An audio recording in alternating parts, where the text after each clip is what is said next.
Yes, madini halisi.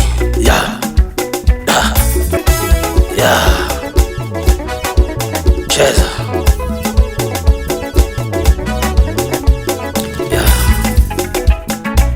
Kanisa ni sura, mwanamke ni uso. Jamario,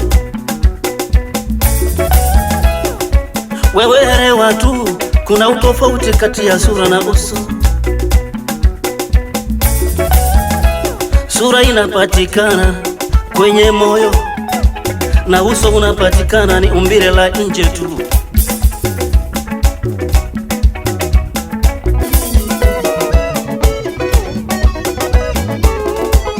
Kanisa amebeba utii, unyenyekevu na upole. Jamani, mwanamke ni ukorofi tu, ni kelele kila wakati.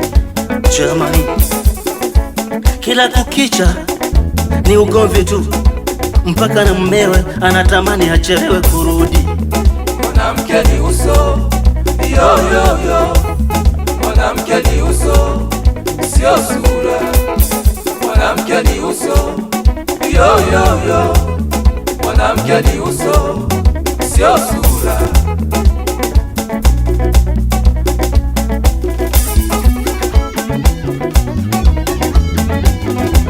Hata Muumba mwenyewe anatazama moyo, hatazami uso wa nje. Maana uso wa nje unaweza kupotea, ndiyo maana nimesema ni umbile tu.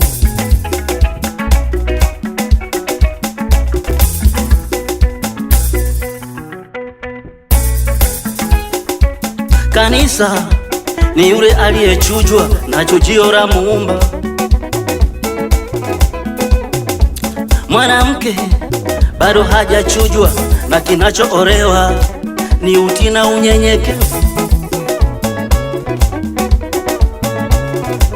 Yeyote akikosa utii na unyenyekevu hawezi kuolewa. Jambo haya, twende. Mwanamke ni uso, yo yo yo. Mwanamke ni uso, sio sura. Mwanamke ni uso, yo yo yo. Mwanamke ni uso, sio sura.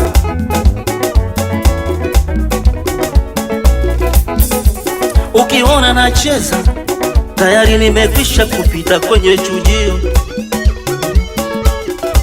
Ukiona nacheka ni kwa sababu nimekwisha kupita kwenye chujio. Ukiona naruka ni kwa sababu nimekwisha kupita kwenye chujio. Baba Harisi ni Tanzania.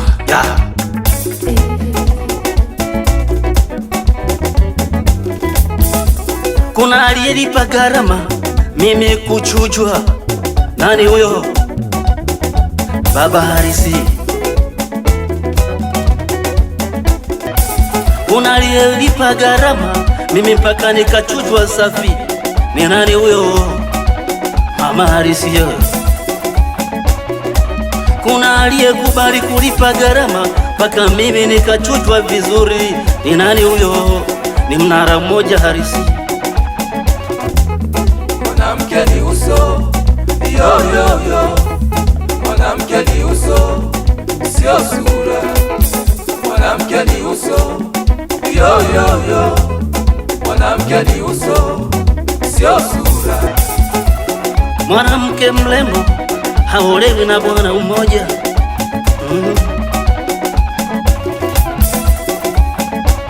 Ila kanisa huolewa na kichwa tu.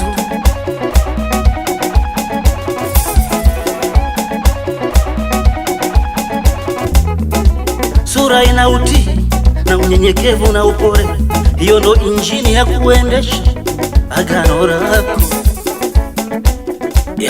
Madini halisi.